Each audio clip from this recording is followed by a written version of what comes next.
Hello दोस्तों, आप सभी का हमारे YouTube channel Vinay study can में स्वागत है।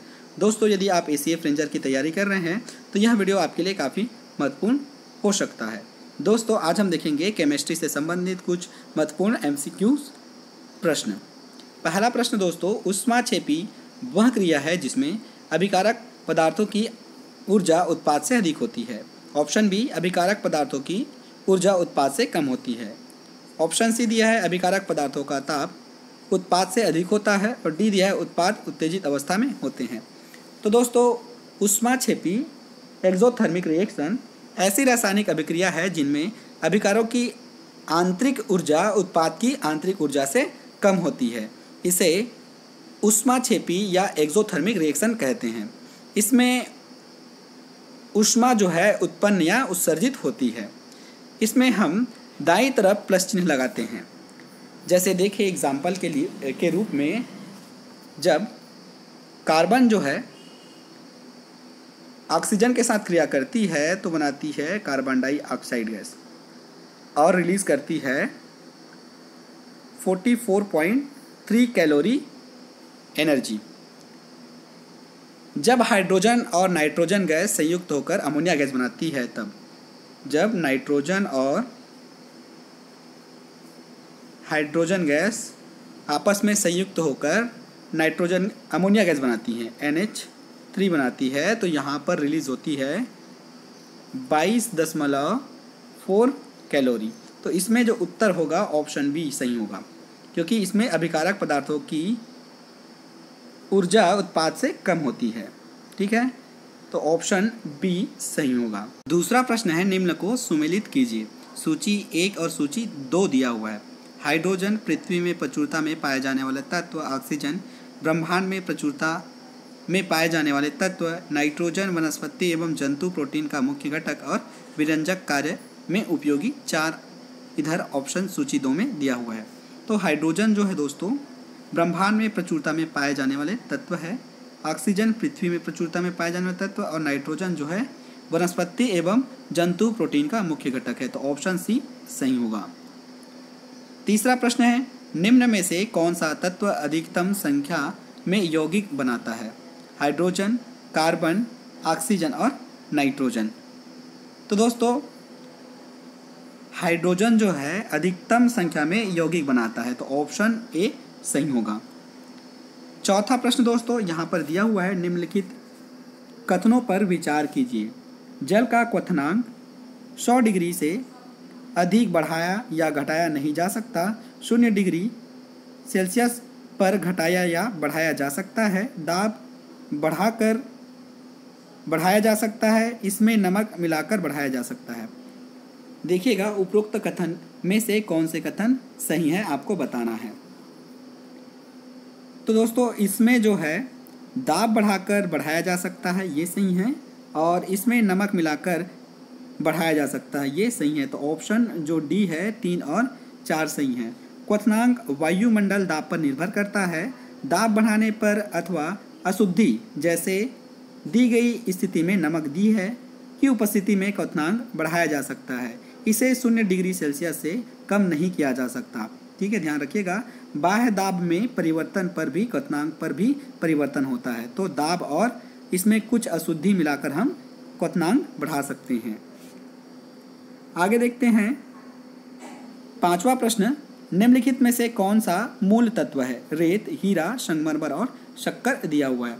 तो दोस्तों, तत्व में केवल एक ही प्रकार के परमाणु उपस्थित होते हैं, उसे हम मूल तत्व मान सकते हैं। दिए गए पदार्थ में केवल हीरा एक मूल तत्व है, क्योंकि इसमें केवल एक प्रकार के परमाणु जिसमें कार्बन उपस्थित होता है वे उपस्थित है। तो ऑप्शन बी हीरा सही होगा। रेत में हमने देखा है सिलिका ऑक्साइड होता है, संगमरमर भी सिलिका से, और शक्कर जो है कार्बोहाइड्रेट से मिलकर बना हुआ है, तो ये जो है मूल तत्व नहीं है। हीरा यहाँ पर मूल तत्व है। 6वां प्रश्न देखते हैं, किसी कमरे में एक कोने में इत्र की खुली शीशी रख देने से उसकी खुशबू कमरे में सभी भागों में फैल जाती है, ऐसा किस कारण होता है? वाष्पीकरण, वाष्पन, विसरण और ऊर्ध्वपातन। तो दोस्तों, ऐसा इसलिए होता है क्योंकि कमरे में जो है इत्र जो है विसरण करते हैं, तो ऑप्शन सी सही होगा। ठीक है, ऑप्शन सी यहाँ पर सही होगा। 7वां प्रश्न दोस्तों, निम्नलिखित में से रासायनिक परिवर्तन कौन सा है आपको बताना है। लोहे में जंग लगना, जल में विद्युत धारा प्रवाहित करने पर हाइड्रोजन और ऑक्सीजन का प्राप्त होना, जल का संघनन, लोहे के चूर्ण को गंधक के साथ गर्म करना। अब नीचे कूट दिया हुआ है 1, 2 और 3, 1, 3 और 4, 2, 3 और 4, 1, 2, 3 और 4 ये दिया हुआ है। तो दोस्तों रासायनिक परिवर्तन में बनने वाले पदार्थ से प्रारंभिक पदार्थ को प्राप्त नहीं किया जा सकता, अतः ये उत्क्रमणीय अभिक्रिया होती है। जैसे कि हमने बताया A+B होता है तो ये बनता है C+D। यदि A और प्लस CD बनता है और ये पुनः AB नहीं बनता तो हम इसे क्या बोलते हैं, अनुत्क्रमणीय अभिक्रिया बोलते हैं। तो लोहे में जंग लगना यहाँ पर एक प्रकार का रासायनिक परिवर्तन होगा, क्योंकि लोहे में यदि जंग लगता है तो उसे पुनः लोहा हम नहीं बना सकते। ठीक है। हाइड्रोजन तथा ऑक्सीजन साधारण ताप पर संयुक्त होकर जल नहीं बनाते। लोहे व गंधक की क्रिया से आयरन सल्फाइड बनता है। तो दोस्तों यहाँ पर जो है 1, 2 और 4 सही होगा, क्योंकि यहाँ पर लोहे से हम पुनः जंग लगता है तो पुनः लोहा प्राप्त नहीं कर सकते, और हाइड्रोजन और ऑक्सीजन से जल नहीं बना सकते, और लोहे के चूर्ण को गंधक के साथ गर्म करने पर ये सही होगा। जल का संघनन जो है ये ठोस में, लिक्विड में हम इसे चेंज कर सकते हैं, तो ये तीसरा ऑप्शन नहीं होगा। तो 1, 2 और 4 बिल्कुल सही होगा। 8वां प्रश्न दोस्तों, निम्नलिखित अभिक्रिया के बारे में कौन सा सही है आपको बताना है। यहाँ पर कार्बन है सॉलिड स्टेट में और O2 है गैस स्टेट में, इससे बन रहा है कार्बन डाइऑक्साइड गैस स्टेट में। ठीक है। यहाँ पर कैलोरी निकल रही है 94.3 कैलोरी। अब दोस्तों यहाँ पर प्लस चिन्ह देखकर आप पता लगा सकते हैं कि ये कैसी अभिक्रिया है। तो दोस्तों ऑप्शन दिया हुआ है, देखिएगा, ऑप्शन को देखिएगा। अभिक्रिया उष्मा शोषी है, अभिक्रिया उष्मा छेपी है, अभिक्रिया निष्क्रिय है, ऑक्सीजन के 2 मोल व्यय होने पर कार्बन डाइऑक्साइड का 1 मोल उत्पन्न होता है। अब इसमें कूट दिया हुआ है, कूट को पहचानिए। तो दोस्तों आप सभी को पता है कि यहाँ पर प्लस साइन लगा है, तो कौन सी अभिक्रिया होगी, एक्सोथर्मिक रिएक्शन होगी, उष्मा छेपी अभिक्रिया होगी। तो ऑप्शन बी यहाँ पर सही होगा। तो देखिएगा केवल 2 यहाँ पर सही होगा। यदि माइनस चिन्ह होता तो यहाँ पर होता उष्मा शोषी अभिक्रिया। एग्जाम्पल हमने बताया था कि ये जो बनेगा उसमें कैलोरी प्लस में है तो क्या होगा, उष्मा शोषी अभिक्रिया होगा।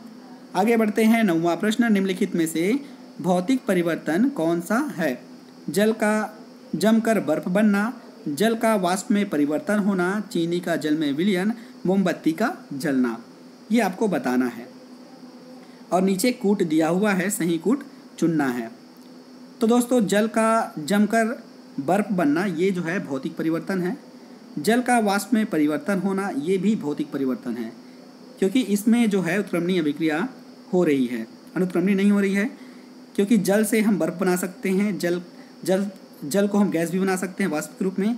चीनी का जल में विलयन, चीनी का जल में विलयन जो है ये भी हम जल को वाष्पीकृत करके पुनः चीनी बना सकते हैं। मोमबत्ती का जलना ये जो है भौतिक परिवर्तन नहीं है, क्योंकि ये एक अनुत्क्रमणीय अभिक्रिया होगी। ठीक है। तो ऑप्शन यहाँ पर 1, 2 और 3 बिल्कुल सही होगा। आगे बढ़ते हैं। सूची दिया है, मिश्रण और पृथक्करण करने की विधि दी हुई है। नमक में क्रोमेटोग्राफी, पानी में आयोडीन आश्वन, लाल स्याही और नीली स्याही, विलायक निष्कर्षण और नौसादर तथा नमक ऊर्ध्वपातन यहाँ पर दिया हुआ है। अब आपको सही जोड़ी मैच करना है। तो दोस्तों नमक के विलयन को हम आश्वन विधि द्वारा अलग कर सकते हैं। पानी में आयोडीन ये जो होता है विलायक निष्कर्षण विधि, और लाल स्याही नीली स्याही ये होता है क्रोमेटोग्राफी, और नौसादर तथा नमक जो है ऊर्ध्वपातन विधि से अलग कर सकते हैं। तो ऑप्शन यहाँ पर डी बिल्कुल करेक्ट होगा। ठीक है। आगे बढ़ते हैं। 11वां प्रश्न, निम्नलिखित कथन पर विचार कीजिए। रदरफोर्ड के अल्फा कण प्रकीर्णन प्रयोग ने सिद्ध किया कि नाभिक में भारी कण होते हैं। एक धनावेशित केंद्र भारी है, पूर्णतः स्थायी होता है। अब आपको सही कथन चुनना है। तो दोस्तों यहाँ पर जो है